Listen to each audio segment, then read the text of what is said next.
Bon meilleur matin! On va faire aujourd'hui les tendances pour la semaine du 12 au 18 janvier 2020.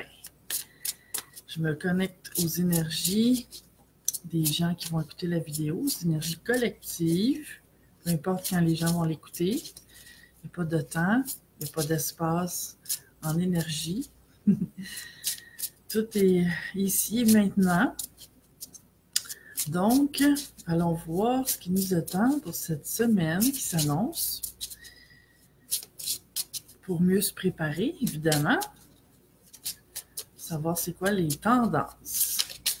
Ça reste un tirage général, donc ça se peut que ça parle de ta situation, un peu moyennement, beaucoup ou passionnément. Peut-être même pas du tout, selon les semaines, selon les tirages.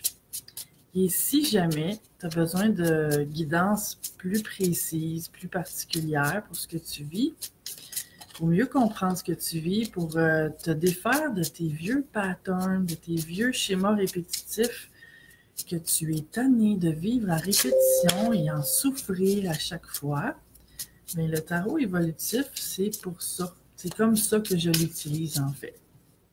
Pour une plus grande conscience et une vie plus alignée avec notre essence. Donc, qu'est-ce que les cartes ont voulu veulent nous dire aujourd'hui? Bon, parce que ça fait comme 2 fois qu'il y a certaines cartes qui veulent sortir, mais on dirait qu'elles sont un petit peu gênées ce matin. Bon matin, les belles âmes. Léna qui dit « J'espère que la tendance de cette période va être bonne. On va voir ça bientôt. » Mais pour moi, il y a toujours du positif et du négatif. Et je m'arrange toujours, même quand les cartes semblent négatives, ben, je les tourne en positif pour que justement on puisse dépasser ces défis-là et le vivre de façon plus positive. Donc, il manque encore 4 cartes. Le tirage veut se faire désirer ce matin. OK. Semaine intéressante. Bon matin, les belles âmes qui viennent d'arriver. Qu'est-ce qu'on a d'autre? Il y a beaucoup de cartes qui veulent s'exprimer, mais qui rentrent dans le paquet par la suite. Et je considère dans ce temps-là que ce n'est pas les cartes qui vont être lues. Bon, il nous en manque plus qu'une. Voyons voir. Et étant donné qu'on est vendredi et que les cartes sortent aujourd'hui, je dis toujours que ces tendances-là que je nomme pour la semaine à venir, en fait, sont déjà en place en ce moment. Mais je fais toujours le tirage vraiment pour la semaine qui vient. Donc, débutons. Bon matin, tous ceux qui viennent d'arriver. On a pour commencer le 8 d'épée. J'essaie avec la lumière. Bon, voilà. Le 8 d'épée. Sur ce jeu-là, sur cette image-là de ce tarot en particulier, c'est pas un tarot traditionnel, ça. On voit une mère qui prend soin de son enfant malade. Normalement, le 8 d'épée, c'est la carte qui fait qu'on est aveuglé dans une situation, qu'on est comme prisonnier et que c'est dû à nos pensées. C'est des problématiques qui sont créées par notre mental, qui sont créées par nos pensées et donc que c'est quand même relativement facile de s'en défaire parce qu'on a à changer notre façon de voir les choses, notre façon de penser pour que la situation s'ouvre tout d'un coup. Merci Léna, c'est gentil. Donc, ce qui donne le ton à cette semaine-là, ça va être de faire attention à nos pensées. Et je peux pas m'empêcher non plus de voir dans ce jeu-là, comme je disais, une mère qui prend soin de son enfant malade. Pour certaines personnes, parce que là, c'est un tirage général, j'essaie d'ajuster à ce que je ressens pour la majorité. Il y a c'est fort possible que pour plusieurs personnes, il y a des petits rhumes, des petits malaises, des petits bobos, peut-être même des petites blessures qui vont être dues à une trop grande activité mentale. Donc, je t'invite à vraiment surveiller tes pensées cette semaine. Pour moi, tout ce qui se passe dans le corps, bobo, malaise, maladie, tension, c'est le résultat de ce qui se passe à l'intérieur de nous. C'est-à-dire le côté émotionnel, évidemment, mais aussi les pensées. Le corps mental affecte le corps physique, le corps émotionnel affecte le corps physique, et aussi nos programmations, ce qu'on croit, nos croyances. Donc, si une journée, je sors dehors, il fait froid et que j'ai assez ancré en moi l'idée que si j'ai froid, je vais attraper un rhume, il y a des grandes chances que j'attrape un rhume. Et je connais plusieurs personnes que, admettons, une journée, je peux éternuer ou tousser, puis qui vont dire « Ah, t'as un rhume! » Non, j'ai pas un rhume, j'ai pratiquement jamais le rhume. Mais où je sors régulièrement, là moins ces dernières années, mais j'ai longtemps eu l'habitude de me laver les cheveux le matin et de sortir dehors l'hiver, même à moins 30 degrés Celsius, les cheveux mouillés et jamais j'attrapais le rhume. Donc, il y a beaucoup de croyances associées au rhume et là, je ne peux pas m'empêcher de voir ce lien-là ici. Donc, en surveillant mes pensées, en surveillant aussi, parce que les pensées qu'on a affectent notre énergie. Et je donne l'exemple du rhume, c'est ce qui me vient en grande majorité dans l'énergie, là, parce que le rhume, on attrape ça quand on est fatigué ou quand on est épuisé, puis ça peut être aussi au niveau mental.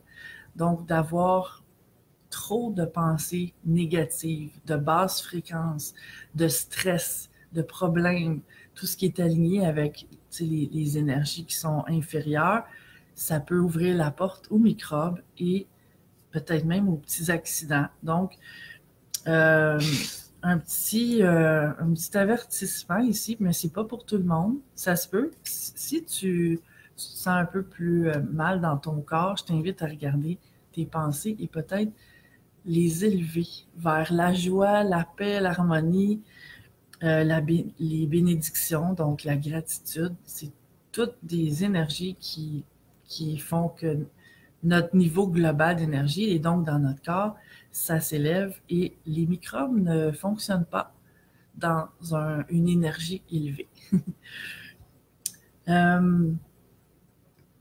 Léna qui dit « Oui, parfois on s'est fait plus mal par sa pensée que par la réalité des choses. » Oui, les perceptions qui partent aussi de nos blessures. Donc, si j'ai une blessure de rejet, je vais me sentir plus facilement rejetée, peu importe si la personne voulait vraiment me rejeter ou non. Peut-être qu'elle avait aucune intention de me blesser ou de me déranger, mais je vais le recevoir comme ça. Oui, effectivement. Annie, qui semble avoir un petit rhume peut-être ce matin. Et Sylvie qui dit « Wow, oui, avec ce que je vis comme déception. Et Sylvie qui me souhaite un bon retour en 2020, mon beau soleil. Merci Sylvie. Ensuite, on a la papesse à l'envers. La papesse. Bon, ça c'est la carte de la sagesse, moi je la vois beaucoup comme la connexion avec le divin. Et là, elle est à l'envers. Donc, je fais vraiment un lien avec la première carte. La première carte indique des pensées lourdes, des complications dues à ma façon de voir les choses, et peut-être même des petits mots physiques. Et là, j'ai la papesse à l'envers qui est d'être déconnectée.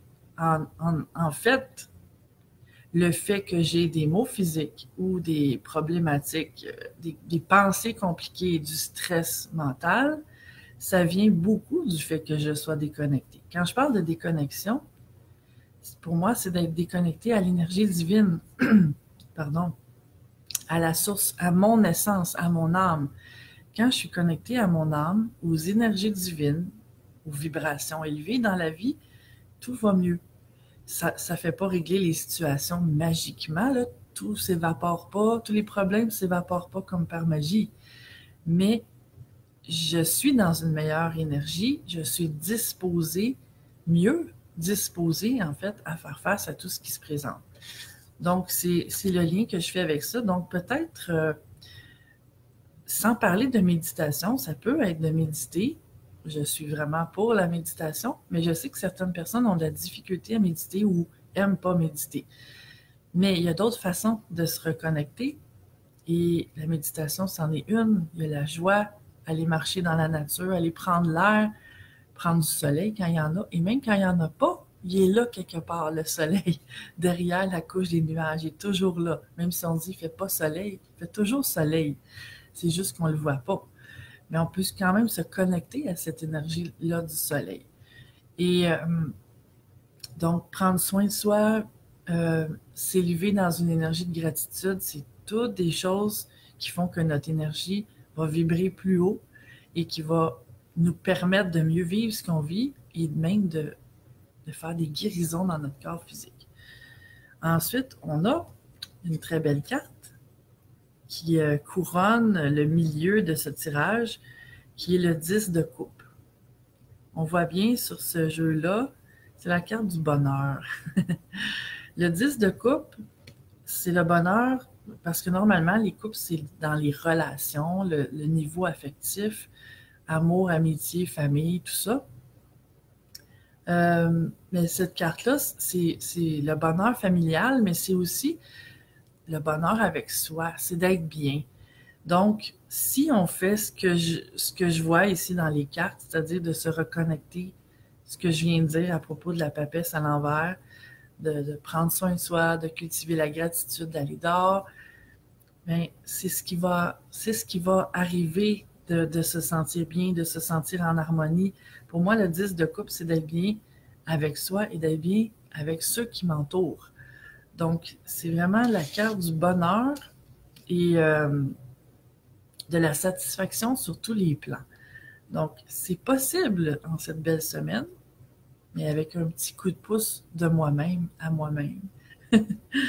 Ensuite, on a le 7 d'épée à l'envers. J'essaie de te la montrer un petit peu mieux. Ça, c'est la carte des conflits, d'être sur la défensive, en fait. Si je te la montre à l'endroit, on voit un couple qui regarde une femme et je trouve qu'il y a un petit peu il y a un petit peu d'envie et de jalousie dans cette carte-là, dans ce tarot particulier-là. Donc, mais étant donné que la carte est à l'envers, ça enlève l'aspect négatif, là. Tu sais, vu que cette carte-là, elle a déjà d'avance, quand elle est à l'endroit, c'est une carte un peu plus négative. Donc, c'est bien parce que ça veut dire que le fait de faire attention à mon énergie, de hausser mes vibrations, de prendre soin de moi, de faire ce que je disais depuis le début, mais tout ce que je dis, t'en fais ce que tu veux de toute façon, en tout temps. Je fais que transmettre les messages que je reçois. Et tu peux les utiliser ou non. Mais cette carte-là, quand elle est à l'endroit, c'est vraiment d'être sur la défensive, de s'attendre à ce que les choses soient compliquées, soient conflictuelles. Mais là, elle est à l'envers, donc ça enlève cet aspect-là de problème dans les relations. Donc, le fait de prendre soin de mon énergie, de prendre soin de moi, de monter mes vibrations, ce que je vois ici, c'est que ça va permettre d'atténuer dans certaines situations, peut-être des malentendus qu'il y a eu avec des gens autour de moi. Ça peut être au travail, ça peut être dans n'importe quelle relation. Mais ce que je vois, c'est que le fait de prendre soin de mon énergie règle des conflits. Ça peut être des conflits moi avec moi aussi, ça peut être moi avec l'entourage, moi avec l'univers même. Donc, il y a quelque chose de beau ici qui se passe si je prends le temps et si je fais les efforts de faire ce qu'il faut pour vraiment faire monter mes vibrations cette semaine. Et en finissant en beauté, ben, normalement, cette carte-là n'est pas super positive, mais là, je la vois vraiment positive. C'est le 5 de bâton. C'est la carte des conflits. Mais là, ici, dans ce jeu particulier-là et à ce moment-ci, dans ce tirage-ci, ce que je vois, c'est vraiment une force d'équilibre. C'est vraiment de surmonter les difficultés et peut-être dans des situations où je me sentais justement affaiblie, d'avoir la force de réagir, d'avoir le courage de dire mes choses, de m'exprimer. C'est une carte de conflit, oui, mais je la sens positive dans le sens où, avec le tirage global que je vois ici, qu'on peut commencer la semaine peut-être en se sentant défavorisé dans certaines situations, affaibli ou dans l'incapacité de gérer ou de faire face à certaines personnes ou à ce qui se passe. Mais en prenant soin de notre énergie, on défait ces énergies-là d'incapacité, de faiblesse, et on trouve le courage de gérer et de faire ce qu'il faut pour être bien, pour être mieux dans notre vie. Et là, je vais aller compléter avec ce jeu-ci. On va aller voir comment on pourrait compléter ce message. Je vais juste lire un peu ce que vous avez écrit. Mes belles âmes, mes beaux amis. Léna qui dit « On se dirige vers le divin quand tout semble aller mal. » En fait, oui, c'est pas faux. La façon que je le vois, c'est que quand on est aligné avec le divin, ça ne veut pas dire que tout dans la vie devient merveilleux et rose et parfait. Mais ça me met dans une meilleure énergie pour avoir l'intuition, la capacité d'être dans mon moment présent et de savoir comment mieux m'adapter pour bien gérer ce qui se passe. Et la vie, c'est une suite de défis. Donc, si je m'attends à ce que la vie en général soit une partie de plaisir et un club de vacances, par moments ça l'est, mais la vie, c'est pas ça. C'est de relever des défis. Donc, c'est ce que je vois quand tu dis « quand tout semble aller mal », c'est d'avoir des défis, des choses à relever. Mais de toute façon, la vie, c'est une suite des cycles de haut et de bas. C'est comme ça ne changera pas. Et le fait de l'accepter, mais ça permet de savoir que quand ça va mal, à un moment donné, ça va finir par aller mieux. Et ça va aller plus vite d'aller mieux si je fais ce qu'il faut et que je me reconnecte. Sylvie qui dit « ancrage », oui, on défait comment un ancrage ou une croyance? En implantant une autre. En mettant plus d'énergie, je t'ai posé moins d'énergie, mais oui, au début, on met moins d'énergie dans la croyance qui nous limite et on met plus d'énergie dans l'autre. Et avec le temps, parce que ça ne se fait pas en changeant de phrase une journée, mais c'est de refuser de se laisser aller dans les croyances qui nous limitent, de refuser de les nourrir et plutôt d'en nourrir des meilleurs.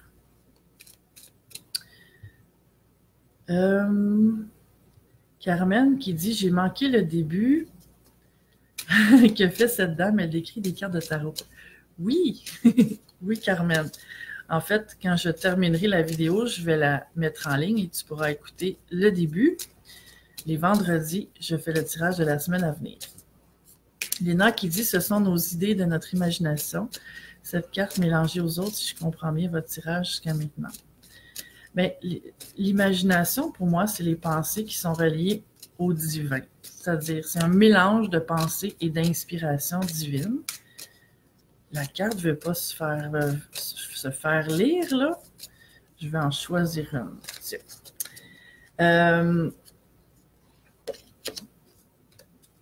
Mais si je comprends bien ce que tu dis, Léna, ben c'est ça. Pour moi, tout part de nos pensées. Donc, si on fait attention à nos pensées, ça change notre réalité. Comme je disais tantôt, c'est pas de la magie instantanée. L'univers ne s'ajuste pas automatiquement, mais avec le temps, on voit que ça change. Mais surtout, on se sent différent dans ce qu'on vit.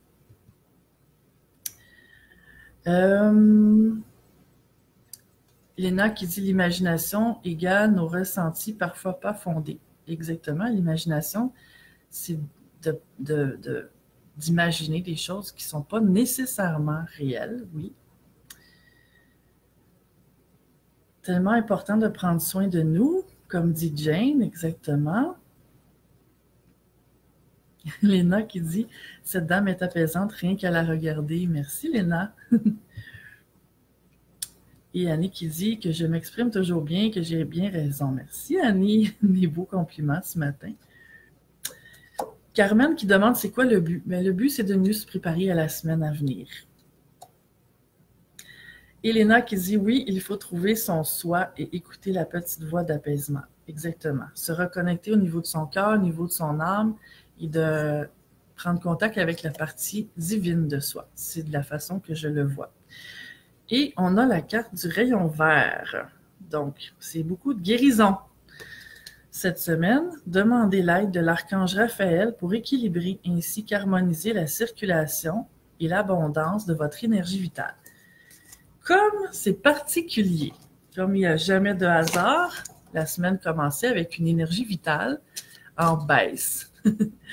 Donc, on peut demander à l'archange Raphaël de nous aider et faire les petits trucs que je vous disais en début de vidéo pour remonter notre énergie et se sentir mieux. Et j'ai ici la carte de la victime.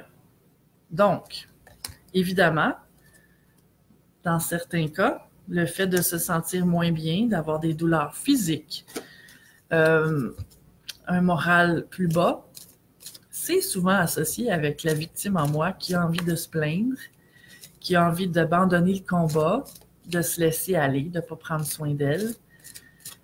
Et bien, tout ça enclenche un beau cycle vicieux de malaise. Et parfois, on a à se brasser un petit peu, à se donner un petit coup de pied dans le derrière pour sortir de cette énergie de victime-là, retrousser ses manches, se reconnecter et retrouver la force en soi, la vitalité en soi, qui est toujours là, même quand on a l'impression qu'il n'y en a plus. Quand on a l'impression qu'on n'a pas de force pour continuer, c'est qu'on est déconnecté complètement. On a à trouver le chemin vers le plus profond de soi, vers le plus divin en soi. Et là, on a tout ce qu'on a besoin. Une dernière carte tirée du jeu que j'ai créé avec mon ami Marc-Claude Lachance. Et si vous voulez vous procurer ce jeu, c'est possible sur mon site internet www.sophie-martel.com dans la section boutique parce qu'il n'est pas en boutique, sauf sur mon site. Et on a la carte de l'amour. Si je veux plus d'amour dans ma vie, je deviens source d'amour. Quelle belle façon de terminer ce tirage avec vraiment une belle semaine qui s'annonce, en autant que j'y mette un peu du mien, n'est-ce pas, les amis? Donc, je vous souhaite la meilleure des semaines. Merci d'être là. Si le tirage du tarot du vendredi te parle, ben, je t'invite à le partager. Si jamais ça te fait penser à certaines personnes aussi, tu peux leur partager pour les éclairer leur chemin. Et tu peux regarder aussi sur ma page dans la section vidéo à gauche. J'ai plein de vidéos sur plein de sujets que j'ai fait dans le passé. Là, cette année, pour l'instant, je me concentre sur les tirages de tarot du vendredi. J'en ai fait un aussi mardi pour le tirage de l'année en cours, l'année 2020, pour les tendances de cette année, que tu pourras écouter aussi. Et je te souhaite la meilleure des journées et la meilleure des semaines. À bientôt! Ciao!